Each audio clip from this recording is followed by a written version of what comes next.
पांडवेश्वर में अजय नदी के तट पर एक अत्याधुनिक पार्क और वॉच टावर बनने जा रहा है। विधायक नरेंद्रनाथ चक्रवर्ती ने इसके कार्य की प्रगति का निरीक्षण किया।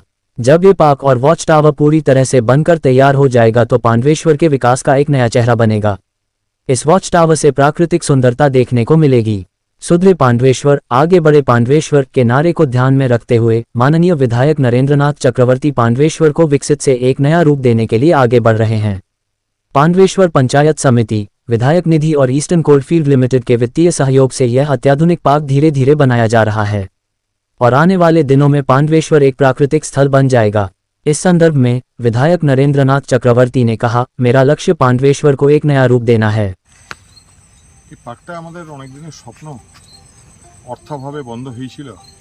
প্রথমে 40 লক্ষ টাকা দেওয়া হয়েছিল, বাউন্ডারি করে কিছু দোকান ঘর করে কাজ বন্ধ ছিল। তারপর গ্রাম পঞ্চায়েত পঞ্চায়েত সমিতি কিছু কিছু টাকা দিয়ে ল্যান্ড ডেভেলপমেন্ট করেছে। তারপর এই যে আমাদের টাওয়ার কাজ চলছে আস্তে আস্তে। এবারে আমরা এসিএলের কাছে ইয়েতে সিএসআর স্কিমে আমরা চেয়েছিলাম 2.5 কোটি টাকা মতো স্যাংশন হয়েছে, 2,44 লক্ষ টাকা স্যাংশন হয়েছে। তার থেকে পার্কটাকে আমরা আবার ভালো করে নতুন করে সাজিয়ে দেবো। নতুন করে পাণ্ডবেশ্বরের এই যে পার্কটা মানে আপনারা কি চাইছেন, কি রূপ দিতে চাইছেন মানুষের মধ্যে? দেখুন, পাণ্ডবেশ্বরের এই যে পার্ক, পাণ্ডবেশ্বর তো আস্তে আস্তে বড় হচ্ছে। পাণ্ডবেশ্বর গ্রাম নেই, পাণ্ডবেশ্বর শহরে পরিণত হয়েছে, নিঃশ্বাস ফেলার জায়গা নেই। আমরা চেয়েছি যে নদীর ধারে এই এই যে পার্ক মানুষের নিঃশ্বাস ফেলার জায়গা হোক, মানুষ বিকেলবেলা বেড়াতে আসুক। এটা নিয়ে অনেক অনেক প্রোগ্রাম আছে।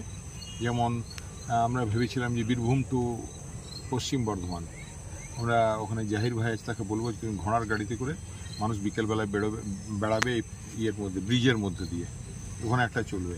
তারপর পার্কটা সাজানো হবে বেড়ানোর জায়গা। প্লাস এখানে আমরা চেয়েছি যে ওই কলকাতার ধাঁচে এখানে ওপেন এয়ার বিয়ে বাড়ি, সেটা তো ওই পার্ক যারা আমাদের হাতে তুলে দেবো, এটা দেখছি কার হাতে তুলে দিই, যারা পার্কটা ভালোভাবে চালাতে পারবে তারা এটা ওপেন এয়ার বিয়ে বাড়ি হিসেবে ব্যবহার করবে। আমরা এরকম হলও থাকবে, একটা কমিউনিটি হলও থাকবে, এবং সেই সঙ্গে বাগান, মাঠ, পার্ক সবাই এখানে বিয়ে বাড়িতে ব্যবহার করতে পারবে। মানে নতুন রূপে পাণ্ডবেশ্বর একটা পার্ক, নতুন রূপে পাণ্ডবেশ্বরকে আমরা সাজাবার যে আমাদের প্রচেষ্টা, তার এটা একটা অঙ্গ।